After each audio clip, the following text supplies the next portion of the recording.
A tender dialogue between Our Lady and Juan Diego followed. Listen, Juan, where are you going? This is Our Lady Guadalupe, who's floating, hovering over the air, being sustained by angels as she speaks to Juan. And he knows he's seen a heavenly vision, just like it's prophesied by the prophet Joel and by St. Peter in Acts chapter 4. He knows this is a heavenly vision. It says, the celestial lady revealed to him that she was indeed the mother of God, telling him of her desire to have a church built where she might bestow all her love, mercy, help, and protection. She showed overflowing love to Juan Diego and to all the other people dear to me who call upon me, who search for me, who confide in me. Here I will hear their sorrow, their words, so that I may make perfect and cure their illnesses, their labors, and their calamities. Then our beloved lady, respecting the authority established by God, sends the noble Juan Diego with his message to the bishop-elect of Mexico. She tells him to accomplish the mission diligently, promising to reward his services. He bows, telling her that he will go straight away to fulfill her wishes and depart. Friar Juan de Zumarraga. There you go. Was one of the first 12 Franciscan missionaries to go to Mexico and the first bishop of that new land. When Juan Diego reached the bishop's palace, he promptly announced he wished to deliver a message for the bishop. The servants made Juan Diego wait before allowing the audience. Obediently and with great enthusiasm, he told the bishop what he had seen and heard. Bishop Zumarraga listened attentively, but told Juan Diego to return when they could discuss the matter at greater length. After all, how did he know the story was true? And you can hear the doubt there. Come back later, Juan. Let's probably when you've had a little less fire water there. Exactly. Yeah. And you know what? Rightfully so should, and that's the thing I love about the Catholic Church. Yes, they don't just claim a miracle every time somebody claims to have witnessed or experienced a miracle. Exactly, Paul. If this is investigated and reinvestigated, it's not like a Benny Hinn's rally where he says, "Come up to the stage, you're on the wheelchair," and then he starts, praying over them, very, very emotionally charged, and then get off the wheelchair. See, tell everybody a miracle just happened. No, the Catholic Church doesn't do these theatrics. When the Catholic Church validates a miracle, you better believe it's been checked and rechecked and rechecked. Yes. So Juan Diego returned to Tepeyac Hill. As he approached the hill, Our Lady was waiting for him. He drew near and knelt. With sadness, he told Our Lady that he failed in his mission. The marvelous dialogue continues. My Holy One, most noble of persons, my Lady, my damsel. Juan Diego explained why he failed, how unworthy he was for such a mission, and how the bishop was suspicious. Our Lady listened tenderly and patiently as he struggled to send one of the well-known and respected lords of the land. Then he thought her message would be believed. Our Lady was not persuaded him to accomplish the mission and said, I pray to you, my little child. Yeah. Yeah, my little child. And advise you with much care that you go again tomorrow to see the bishop and represent me. Give him an understanding of my desire, my will, that he build the church that I ask. Juan Diego did not fear the difficulties of the mission. He was only afraid the mission would not be accomplished. However, he told Our Lady he would fulfill her command and return the following evening with the bishop's reply. And now I leave you, my damsel, my lady. Meanwhile, you rest. Juan Diego suggests that Our Lady rest. It is impressive that she not only allowed him to treat her this way, but also loved his candidness. The next day, he traveled to Mass. And by the way, he was not a young person. Usually a lot of the apparitions, this is interesting, are to young children. This is one of the few Marian apparitions where Juan Diego was already, I think, in his 50s or 60s. So it was an older gentleman. It says, the next day he traveled to Mass. Afterward, he went directly to the bishop's palace, fell on his knees, and repeated all that Our Lady had told him. The bishop, in turn, asked questions about the lady, not entirely convinced. However, the bishop told Juan Diego that he could not affirm that the apparition was Our Lady and asked for a sign of reassurance from Our Lady to build a church. And Juan Diego confidently stated that he would ask Our Lady for a sign. And the bishop agreed and sent a few servants to follow Juan Diego and report on everything he did. But they I like lost this bishop. him. Yeah, they lost him. Yeah, this bishop was doing his due diligence. He was saying, this guy may be an Indian that just drinks a lot of fire water and he's seen things. But he's saying, okay, so go investigate and make sure this guy's not going to the bar, And so the people that followed him, that were sent by the bishop, it says they returned annoyed, speaking poorly of him to the bishop. They even resolved to seize and punish Juan Diego when he appeared again. Juan Diego should have returned with the sign on Monday, but when he returned home, his uncle Juan Bernardino was seriously ill.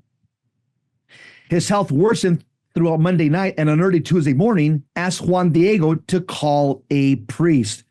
Yep, that's exactly what I'm going to do when I'm sick and dying. Paul, you want to pick it up from there? We see how Juan Diego, his uncle, got sick, and he decides he wants to go a different way because he's kind of a little bit, I guess you could say, bewildered by the whole encounter, and he doesn't want to encounter Our Lady because he wants to get to his uncle who's sick. So he tries to sneak by, go a different way. Then he explained his predicament. My Virgin, my Lady, forgive me, be patient with me until I do my duty, and then tomorrow I will come back to you. One cannot help but smile when imagining Juan Diego in his simplicity, asking Our Lady to wait until he returned the next day after helping his dying uncle.